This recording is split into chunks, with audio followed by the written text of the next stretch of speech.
let's take a look at this AboveTEK tablet and phone holder.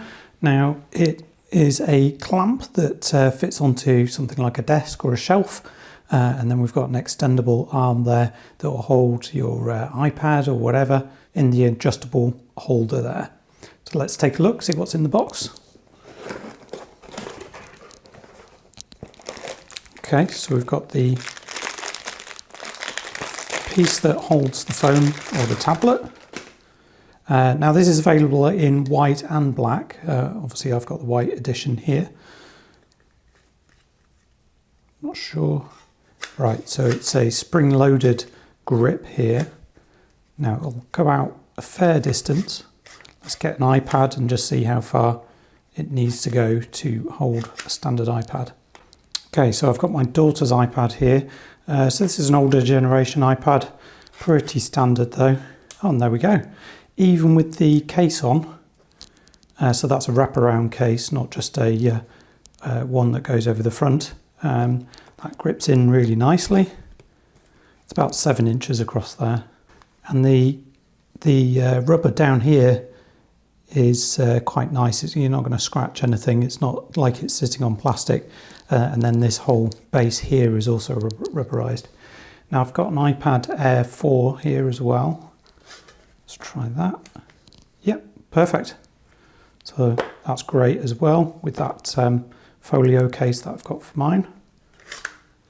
Great, so let's see what else is in the box. So we've got an instruction sheet here.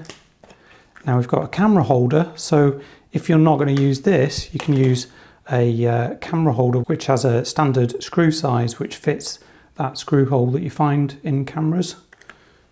And then you've got the arm for this. Take that out. Okay. So there's some, use the Allen key to tighten and loosen the arms. I would prefer that they kind of had something just integrated into it, but I guess maybe this is a little bit harder wearing, and once you've got it into the right position you don't need the Allen keys. Maybe a good thing would have been to have somewhere to store the Allen keys as well, so you're not just popping them on in a drawer somewhere. This one does have its own screw knob on here to adjust the clamp. Now the clamp size may not be too important for you, but it is for the project that I'm trying to do with this one, so I needed the exact dimensions. So just make sure it works for you, whether it can extend out to the right depth and that this isn't too big for you. But yeah, it seems quite solid, and then this is all rubberized around here, so it's not going to scratch anything when you clamp it on. And I do quite like this. The action on this is really smooth. It just feels really well built. This is all made out of metal, so it's pretty good, that. So let's just check there's nothing else in the box. I think it's just the Allen keys, and we'll put that away and let's just clamp it onto this workbench. Okay, so that's in place. Now I did unscrew this Allen key down here, so it's on quite loose.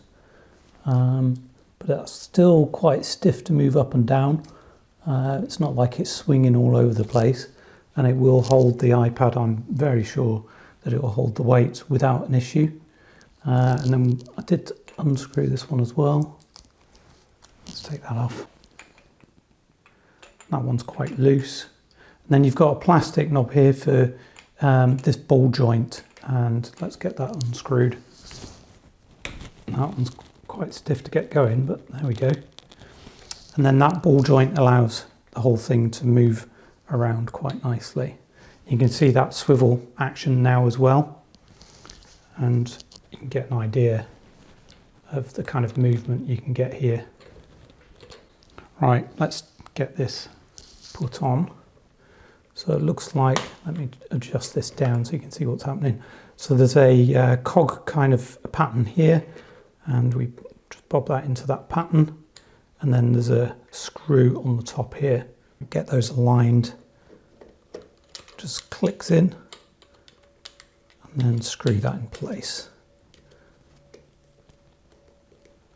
And that locks onto the ball joint, and then that can spin in the ball joint as well. Okay, so if we pop an iPad in, just use mine.